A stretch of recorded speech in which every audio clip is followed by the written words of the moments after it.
Olá pessoal, tudo bem? Eu acabei esquecendo que mais tarde eu tenho um compromisso e estou fazendo essa live, né, essa gravação, sobre três temas bem relevantes para nossas questões cursivas, né, visto que amanhã, dia 22 de setembro, nós temos aí a primeira etapa desse grande concurso em Santa Catarina, né, para a parte docente. E aqui então eu trago três temas bem relevantes na atualidade, que é a educação emocional nas escolas, o uso da inteligência artificial na educação e a diversidade e inclusão no currículo escolar. Então, são três temas bem pertinentes, com bastante chance de encontrarmos esses temas lá na nossa prova. Então, pessoal, antes de seguirmos com as nossas dicas para a elaboração dos três temas propostos, nós vamos verificar aqui quatro observações que estão de acordo com o edital do candidato, tá? O atendimento ao tema proposto. O texto aborda o tema de forma completa e adequada? Certifique-se, né, de responder diretamente à pergunta. A completude dessa solução, ela está abrangente? Ela está detalhada? De acordo com os aspectos relevantes para satisfazer a resposta, a proposta apresentada pela banca? Neste terceiro item, nós precisamos demonstrar conhecimento técnico. Então, faça o registro de alguma parte da legislação que provavelmente venha se encaixar com qualquer situação que a banca nos apresente no próximo domingo, né? Apresente para você no próximo domingo. Por exemplo, o artigo 4º da LDB, ele se encaixa com uma grande gama de temas que a banca possa vir a nos apresentar. Então, memorize alguns quesitos, alguns itens, né, deste artigo, para que você possa, né, utilizá-lo como conhecimento técnico para embasar a solução diante da demanda que a banca vier apresentar. E aqui o quarto item, né, não menos importante, né, tão importante quanto os demais, a questão da resposta, ela precisa estar dentro de um texto coerente, né, e coeso, palavras de ligação, pontuação, né? Então aqui vai atender a norma da língua portuguesa. Então fique atento. Eu aconselho que você leve uma caneta 1.0, porque é uma caneta que para a questão de pontuação, pingo no i, pingo no j, vírgula, ponto final, não precisa que você fique fazendo movimentos, tipo apertar com força no papel, para que o sinal possa vir a aparecer. Então, a caneta 1.0, eu acredito que seja uma das canetas mais apropriadas para resolver uma questão discursiva. Aqui, então, nós temos a primeira proposta. A educação emocional nas escolas. Então, texto base, né? As competências socioemocionais, como a empatia, a resiliência e a autorregulação, têm se mostrado essenciais para o desenvolvimento integral dos alunos. A inclusão da educação emocional no currículo escolar, ela é vista como uma estratégia para promover o bem-estar e melhorar a convivência no ambiente escolar. Então, com base no texto, responda a seguinte questão: como a educação emocional pode ser integrada às práticas pedagógicas cotidianas, nela visando o desenvolvimento integral dos alunos? Proponha uma solução que contemple ações concretas para trabalhar habilidades socioemocionais nas escolas, considerando o papel da educação e essa interação com a comunidade escolar. Então, a banca, ela nos apresentou ali uma suposta situação problema, né? Ali seria uma suposta situação que a banca vem apresentar para nós amanhã sobre a questão da saúde socioemocional nas escolas. E nós podemos transformar em pequenas perguntas. E ao responder essas pequenas perguntas, nós estamos criando texto, né, para nossa resposta discursiva. Certo? Então, faça pequenas perguntas e vá as respondendo, que você vai construir, então, o seu embasamento para desenvolver, né, a possível solução que a banca almeja quando nos propõe essa questão. Então, o que seria a educação emocional? Né? O desenvolvimento de habilidades, né, como a empatia.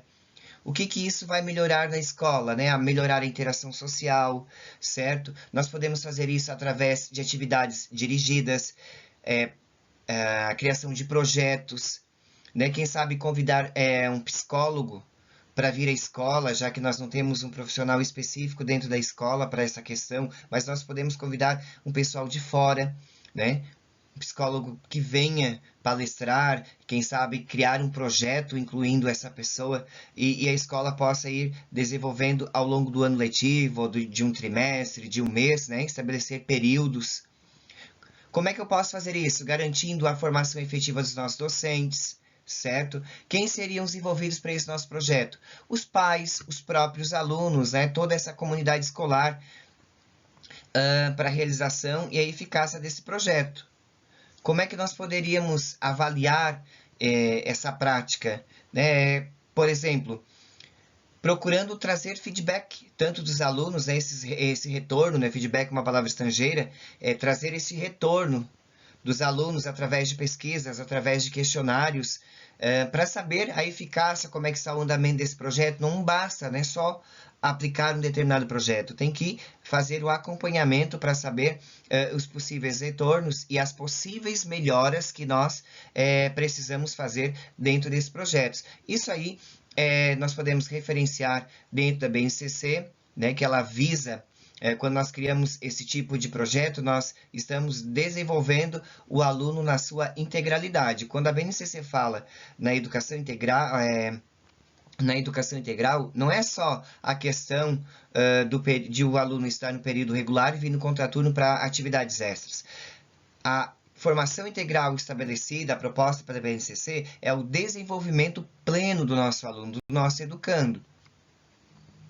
Então, aqui, né, nós já criamos pequenas perguntas, respondemos, organizamos a nossa ideia, buscamos o conhecimento técnico dentro da legislação e está aqui uma possível resposta.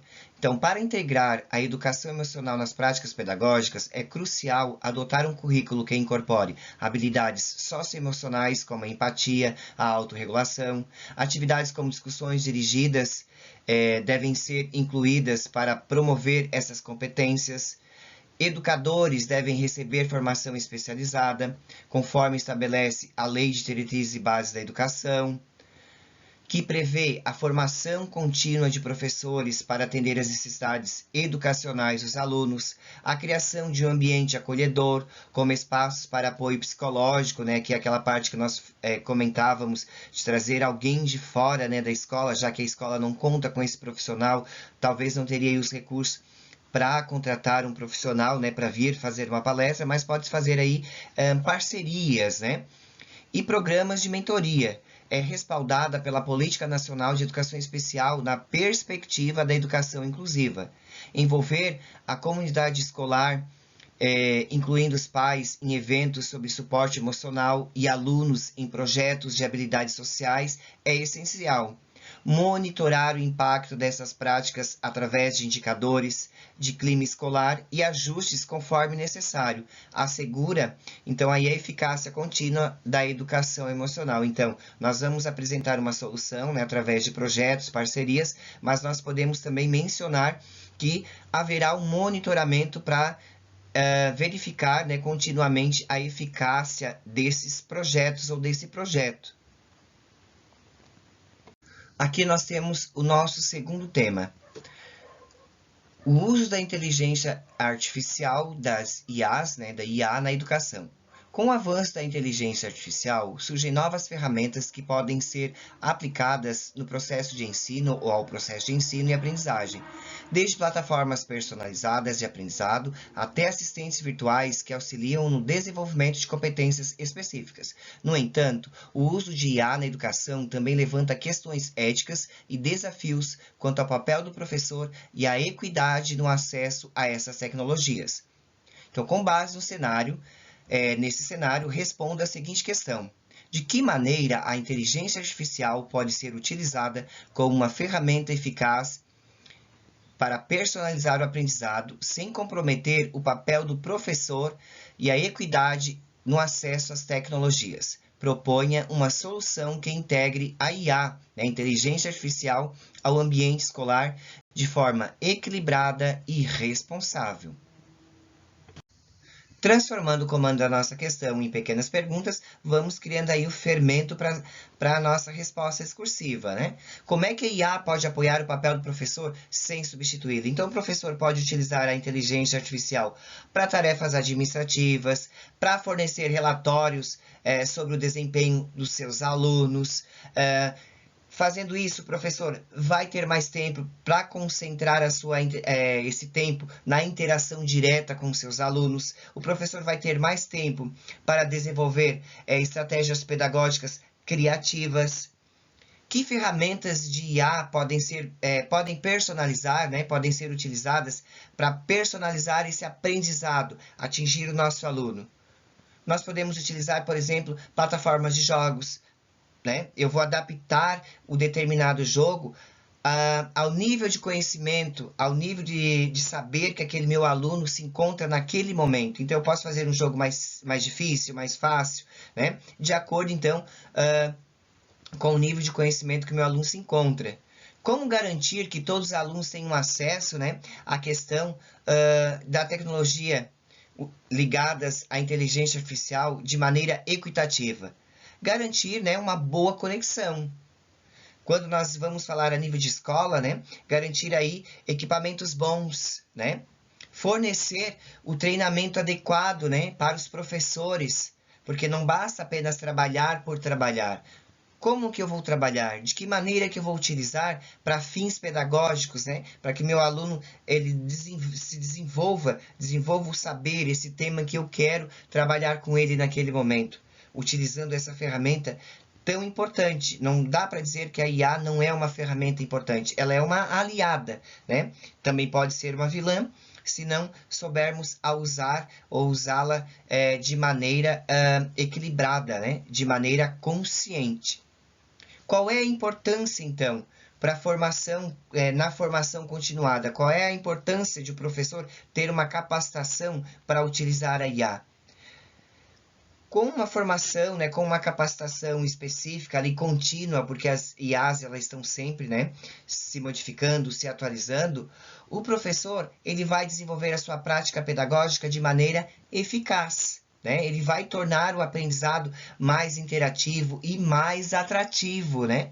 Utilizando as IAs como uma ferramenta da prática docente, o professor ele pode transformar a sua aula mais atrativa, né? O aluno ele gosta de tecnologia e o professor pode, então, utilizar esse recurso. Ah, mas aí tem a privacidade do aluno, né? É só garantir, né, procurar dentro da própria escola implementar políticas rigorosas, né, com a questão do uso da inteligência artificial. Então, aqui nós já temos a nossa resposta formada, né, para o segundo tema proposto, aí, que seria proposto pela banca. A inteligência artificial pode ser uma ferramenta eficaz para personalizar o aprendizado ao adaptar conteúdos e metodologias às necessidades individuais dos alunos. Né? Aquilo que nós falamos, vou fazer um jogo com uma determinada dificuldade de acordo com o nível de saber, o nível de conhecimento que o meu aluno se encontra naquele momento. Para integrar a IA de forma equilibrada e responsável, é essencial que a tecnologia apoie e não substitua o papel do professor. Então, a IA pode assumir tarefas administrativas, fornecer feedback, né, fornecer retorno sobre o desempenho dos alunos, permitindo que os professores se concentrem mais na interação direta e na inovação pedagógica, alinhando-se com a Lei de Diretrizes e Bases da Educação, né, quando a LDB inclui lá no artigo 4º a questão da educação digital, que valoriza a formação contínua dos professores. Além disso, plataformas adaptativas e assistentes virtuais podem ser usadas para ajustar o conteúdo conforme o ritmo dos alunos e oferecer suporte fora do horário escolar, né? Aquilo que nós já estamos utilizando aí em relação às disciplinas eletivas. O professor trabalha uma parte em sala de aula e a outra ele complementa lá no Google Sala de Aula. No entanto, para garantir a equidade no acesso, é necessário assegurar que todos os alunos tenham acesso a tecnologias adequadas, conforme a Política Nacional da Educação Digital, incluída lá no artigo 4º da LDB. Também é fundamental fornecer treinamento apropriado para os professores e para os alunos sobre o uso das ferramentas digitais, né? Sobre o uso dessas ferramentas. Por fim, é essencial implementar rigorosas políticas de proteção de dados, né? Temos aí uma lei específica para isso, a Lei 13.709 de 2018, para garantir a privacidade e segurança das informações dos alunos. Então, aqui nós acabamos desenvolvendo a resposta para essa segunda possível, né, problemática levantada pela banca, que não está muito fora de cogitação, né, que é um tema bem relevante, bem atual, né, e que causa aí muito reboliço no meio da educação, no meio social, a questão do uso das tecnologias ligadas à inteligência artificial, certo? Vejam que, tanto na primeira proposta como nessa segunda proposta, nós respondemos em 2 parágrafos, certo? Particularmente, eu também vou fazer a prova amanhã e responderei a questão discursiva em 2 parágrafos, certo? Porque responder em 3 parágrafos pode acabar faltando subsídios, né? Para elencar um parágrafo ao outro. Então, dessa maneira, nós não corremos o risco de cair numa redação, vamos dizer assim, certo? Diversidade e inclusão no currículo escolar. Olha que tema bem relevante para a atualidade, gente. A diversidade cultural, étnica, de gênero e de orientação sexual é uma realidade nas escolas e o currículo precisa refletir essa pluralidade para promover o respeito e a inclusão de todos. Incorporar a diversidade ao ensino não é apenas uma questão de justiça social, mas também uma forma de preparar os alunos para a sociedade mais democrática e inclusiva. Com base nesse texto, responda à seguinte questão: quais são as estratégias que podem ser adotadas pelas escolas para garantir que a diversidade seja respeitada e promovida no currículo, de maneira a construir um ambiente inclusivo para todos os alunos? Proponha uma solução que envolva práticas pedagógicas e projetos voltados para o respeito e a diversidade. O respeito à diversidade.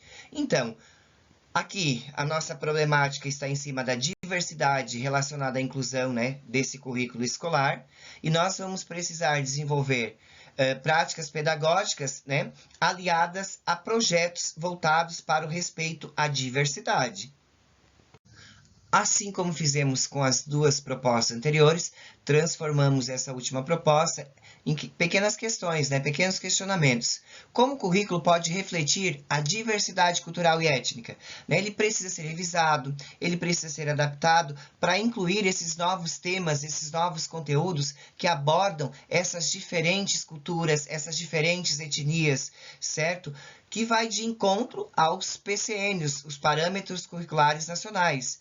Qual é a importância da formação contínua, né, dos professores? Mais uma vez aqui, ó, a formação contínua dos professores, ela vai estar diante de qualquer demanda que a banca venha nos apresentar, porque nós podemos dizer que o professor é o herói, o professor é esse elo de ligação entre o aluno, a escola, a comunidade escolar. O professor, ele figura como o ator principal. Não é aquela figura, né, das pedagogias tradicionais, que é o detentor do conhecimento. Não, o professor aqui, ele é o mediador, ele é o principal mediador, ele é o protagonista, para que todas as possíveis soluções que nós venhamos a apresentar, o professor, ele seja ali, vamos dizer como é que a gente fala uma linguagem simples, seja o cabeça, né, o líder, para que tudo isso aconteça. Então, o professor, ele vai figurar como um ator principal diante dessas demandas que poderão aparecer amanhã na nossa prova. Então, a formação, né, contínua do professor previsto lá na LDB, na Lei de Diretrizes e Bases da Educação. Né? O professor não basta só a licenciatura, pós-graduação, mestrado, doutorado. O professor precisa de uma formação contínua, certo? Porque as realidades, elas nunca serão as mesmas, né? Há essa questão de transformação histórica.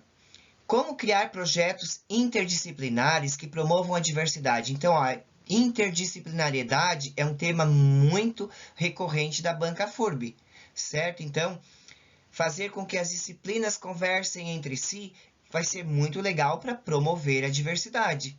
Que tipo de eventos, né, a escola pode promover para sensibilizar a comunidade sobre a questão da diversidade? Que tipos de eventos, né? Por exemplo, debates, né? Isso dentro de uma aula, isso fazer uma campanha, nesse turno matutino, no turno vespertino, no turno noturno, trazer alguém para falar sobre isso, né? Sobre a questão da diversidade, do ser diferente, do pensar diferente, né? Aí quando nós vamos propor a solução dentro dessa questão dos projetos, de pensar diferente, de ser diferente, nós vamos de encontro, né, à proposta do Estado sociocultural, né, socio-interacionista, né, a troca de saberes, de acordo com Levi Vygotsky, né, a interação do indivíduo com o meio que ele está, sempre com a mediação do professor. Ó, vejam, o professor, figura principal, né, é o nosso protagonista. Como garantir que as práticas e políticas de diversidade estejam alinhadas com os princípios de inclusão? Eu posso criar comitês. Vamos fazer um comitê na escola, né, que cuide dessas políticas, para que tenhamos sempre projetos na escola, porque geralmente as escolas trabalham um projeto durante o ano, acabou-se, não se fala mais disso, vamos para um outro. Mas não, a questão da diversidade, né? Manter um comitê na escola que venha a cuidar, de vez em quando nós vamos ter eventos na escola, um evento por mês, ou um evento por trimestre, para que nós venhamos a falar, né, essa questão da diversidade seja um assunto recorrente na escola, né, trabalhando com as diferenças, certo? A fim de promover, então, o respeito e a inclusão. Aqui nós já temos a nossa resposta pronta, né? Nós fizemos em pequenas respostas para atender aqueles pequenos questionamentos que a gente pode se fazer a partir do comando da questão. Para garantir que a diversidade seja respeitada e promovida no currículo escolar, é essencial adotar estratégias que integrem práticas pedagógicas inclusivas e projetos voltados para a valorização da pluralidade, né? Os diferentes saberes, as diferentes opiniões, né? As diferentes maneiras de pensar. Primeiramente, é fundamental revisar e adaptar o currículo para refletir a diversidade cultural. Então, adaptação curricular, né? O currículo ele vai sendo adaptado conforme a necessidade. E vai aí de encontro, né, aos parâmetros curriculares nacionais, nossos PCNs, que recomendam a inclusão de temas que promovam o respeito à diversidade. Além disso, os professores devem receber formação contínua sobre práticas inclusivas, alinhadas com a Lei de Diretrizes e Bases da Educação Nacional. E alinhada à BNCC, né, pois é preciso desenvolver o nosso aluno na sua integralidade, por um todo, né? Para que ele consiga viver em harmonia com a sociedade, no meio que ele está inserido, certo, gente? Para que possam implementar metodologias que valorizem diferentes perspectivas e experiências. A criação de projetos interdisciplinares que abordem a diversidade em diversas disciplinas podem fomentar um ambiente de aprendizado inclusivo. Se eu for colocar aqui, por exemplo, em projetos, eu posso tirar o interdisciplinares e colocar transdisciplinares, que daí eu não vou ficar só entre as disciplinas, eu posso chamar alguém, né, fora da escola para vir palestrar, vir fazer parte desse nosso projeto, trazer o saber lá de fora, né, o saber do senso comum, vamos dizer assim, e não ficar focado só nesse saber científico. Enquanto a promoção de eventos escolares, como semanas temáticas, debates, ajuda a sensibilizar e educar a comunidade escolar sobre a importância da inclusão. Então, para concluir, a implementação de comitês de diversidade nas escolas, compostos por professores, alunos, pais, pode assegurar que as práticas e políticas adotadas estejam sempre alinhadas com os princípios de respeito e inclusão e desenvolvimento integral dos educandos, como estabelecido na BNCC. Né? Não vamos ficar só focados que a educação integral é aquela que o aluno vem no seu turno regular e depois vem lá no contraturno, certo? A educação integral é o pleno desenvolvimento do educando.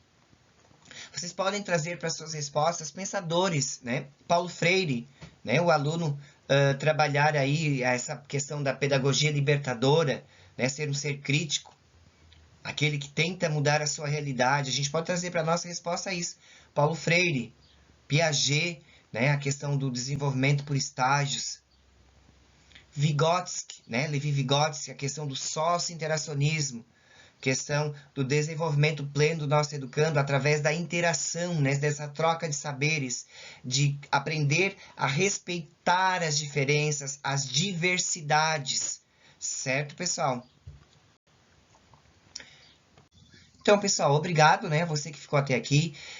Leve bastante informação técnica para sua resposta. Tire aí um tempinho que você ainda tem. Anote alguns enunciados da legislação que você possa verificar, né, que vão condizer ou que venham a condizer para qualquer questão discursiva. O artigo 4º da LDB, o artigo 206, né, a questão dos princípios lá na nossa Constituição Federal, né, a própria BNCC, a questão das 10 competências gerais, né, memorizem os conhecimentos, os conceitos iniciais das 10 competências gerais e tragam para a resposta de vocês, certo? Obrigado por terem ficado até aqui.